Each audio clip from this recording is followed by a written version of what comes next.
On the bustling streets of Nigeria's Benin City, residents cannot wait to get their bronzes back. For them, their return symbolises reparations for some of the wrongs committed by British troops during the colonial era. A statue of a cockerel is one priceless artefact soon to be welcomed home, after Jesus College handed it over to a delegation from Nigeria at a ceremony at Cambridge University on Wednesday.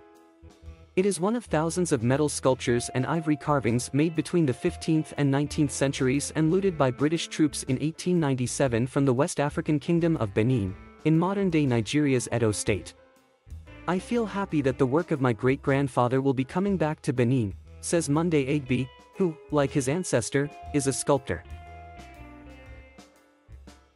He runs a foundry in Benin City, the capital of Edo State, where his craftsmen work quietly on brass statues. The skilled workers fashion a myriad of shapes out of metal, including busts of the Oba, the title of the traditional king of Benin, as well as statues of animals and carved doors. They have been making bronzes here for 6 generations. In the middle of the foundry is a large statue of Mr. Igbe's great-grandfather.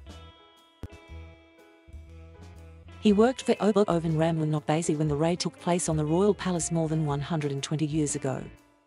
"It makes me upset because they came, they destroyed the palace, they made my great-grandfather run from the city to the village," says Mr. Igbe. The loot was amongst the most valuable African artworks ever made, and was sold or gifted to private collectors and museums around the world. With more and more of the stolen artefacts expected back in Nigeria, on Thursday the University of Aberdeen in Scotland will also be returning one of its bronzes. Mr. Igbe plans to take his children to see them when they go on display. This will be at the Edo Museum of West African Art, a grand initiative by the Governor of Edo State to house all the returned Benin bronzes. The authorities say it will not be completed for at least 5 years. Construction on the building, set to be designed by famous British-Ghanaian architect David.It, has yet to start. But for Theophilus Umogbai, Deputy Director and Curator of the National Museum Benin, this is no excuse to delay returning the bronzes. "The artifacts are akin to a library as they tell the history of the Kingdom of Benin," he says. "You now have empty shelves. The return of those objects will be like filling those shelves. There's a lacuna in our history because those objects were taken away." The British government has argued that the Benin bronzes properly reside in the British Museum, which has the largest collection of them in the world, with more than 900 pieces. Hosting the ancient objects in London also ensures they are accessible to the world, the UK authorities say. But it is an argument that Mr. Umogbai takes exception to, saying that most Nigerians will never get to see them. They're given visa and travel costs. "I went to the British Museum because my trip was sponsored. I wouldn't have been able to go otherwise, even as a public servant. It's easier for those abroad to visit us, because of the economic buoyancy of Europe, compared to Africa." For him, the bronzes simply do not belong in Western museums. "When I saw the bronzes in the British Museum, I was happy at first. Then that thought was replaced by the feeling that these objects were incongruously sitting where they shouldn't be. They should be back home."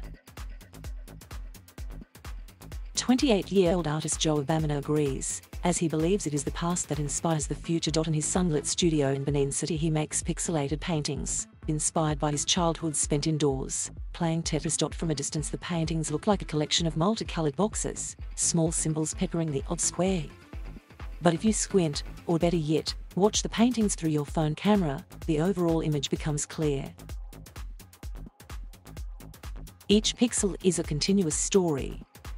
Besides the overall image, I tell other stories inside each cube, says Mr. Abamina. Despite using modern imagery, some of his work does reflect the history and culture of Edo State. One painting depicts the Idea mask, one of the most famous Benin bronzes. It is said to be a carving of the face of the mother of an Oba from the first half of the 16th century. "My painting of the Idea mask was inspired by the ongoing restitution of the Benin bronzes," says Mr. Abamina. "We grew up without seeing the actual mask, just the replicas. Our heritage has been scattered, so I had to paint something to depict that, the scattered heritage that is abroad. But nevertheless, we still have our own identity and cultural practices. That's why when you take a picture of it with your phone, you can still see the mask in full." Mr. Abamina's paternal great-grandfather was a sculptor. Although he does not know whether he worked on any of the ancient bronzes, he believes that seeing them will help connect him to his past.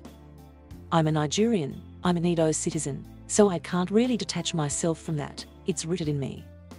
These artifacts being returned is going to mean a lot, because it will help me connect with my ancestors.